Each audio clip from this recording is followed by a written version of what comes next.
You need to understand something about Toto Wolff before you understand what's happening to George Russell right now. Wolff doesn't perform affection. He doesn't fake warmth for the cameras. When he gushes over a driver, it's real. And when he holds back, that's real too. That's what makes the last few days so telling. Because right now, in Formula One, there are two drivers wearing a Mercedes badge in very different ways. One of them left the team over a year ago. The other one is still there, 50 points behind his own teammate, fighting for his career in front of everyone. And it's the one who left who's getting the trumpets. Let's start with what actually happened. George Russell retired from the Belgian Grand Prix on the opening lap.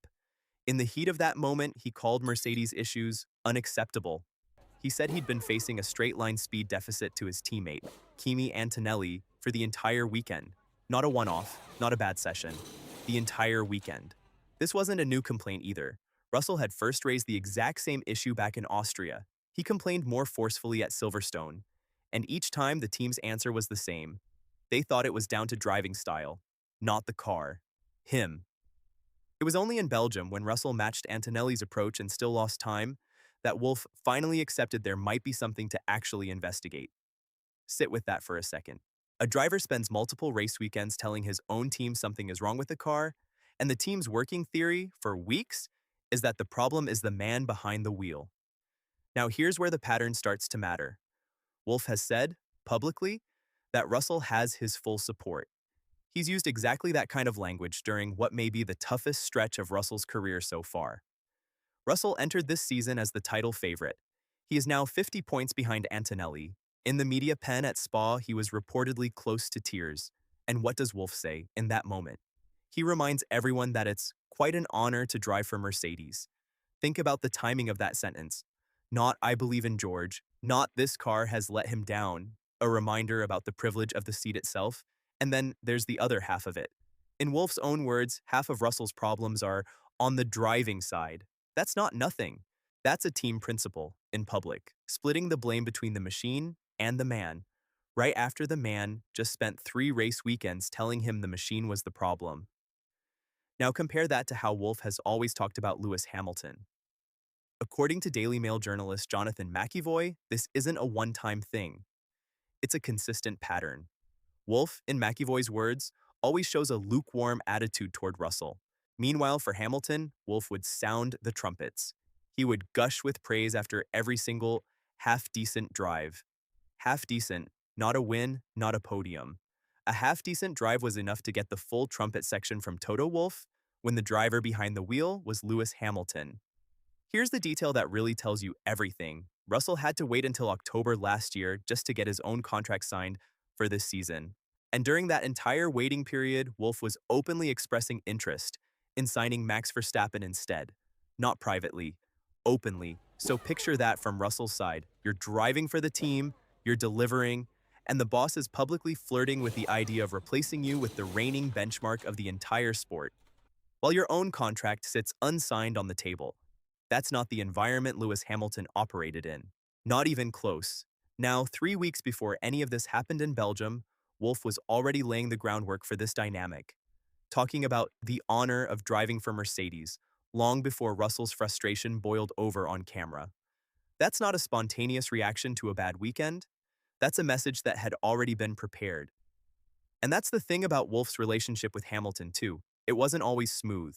In 2016, when Nico Rosberg took the title from Hamilton at Mercedes, things got strained. In 2024, when Hamilton signed for Ferrari, that was its own kind of rupture. But through all of it, the two of them remained genuine friends. That bond survived losses, rivalries, and a driver leaving for a competitor. Which raises the real question here. If the Wolff-Hamilton relationship could survive a title loss and a departure to a rival team, why does the Wolff-Russell relationship look this fragile the moment the results dip? Because here's what this really comes down to. It was never really about who's faster on a given Sunday. It's about who Wolff has already decided is worth protecting when things go wrong. Hamilton got the benefit of the doubt built into every sentence Wolff ever said about him. Russell is getting caveats. And the timing of all this could not be worse for Russell. This is, by most measures, the first real test of the Wolff-Russell relationship with a championship actually on the line. Not a development year, not a rebuilding phase, a real title fight, and Russell is watching his boss reach for warmth toward a man who isn't even wearing the team's colors anymore. It might be different behind closed doors. It's entirely possible Wolff is saying all the right things to Russell in private, away from the cameras and the media pen. But that's exactly the problem. If the private support is real, why isn't any of it showing up in public? Why does every public sentence about Russell come wrapped in a qualifier, while every public sentence about Hamilton came wrapped in praise? Because the pattern isn't really about praise at all. It's about which drivers Wolff has decided are permanent parts of the story and which ones are still auditioning for the role. Here's the Latura. Toto Wolff didn't stop being warm. He just stopped being warm toward the driver who actually needs it right now. And the man getting the trumpets isn't even in the garage anymore. With the Hungarian Grand Prix bearing down and Russell still chasing ground on Antonelli, the next time a microphone gets put in front of Wolff, watch exactly how he talks about George Russell. And then go back and listen to how he used to talk about Lewis Hamilton. The gap between those two tones is the real story here, not the lap time deficit, not the retirement in Belgium, the gap in the warmth. If you think Wolff owes Russell the same treatment he gave Hamilton, or if you think Russell simply hasn't earned it yet, that's worth sitting with. Because whichever side you land on, you're really answering a bigger question. Is loyalty in this sport about results, or is it about who the boss already decided to believe in? Drop your read on it in the comments. Does Russell get the Hamilton treatment before Hungary, or is Wolff already looking past him? If you want to see exactly how this plays out heading into the next race weekend, hit subscribe so you don't miss it. Turn on notifications so you catch it the moment it breaks.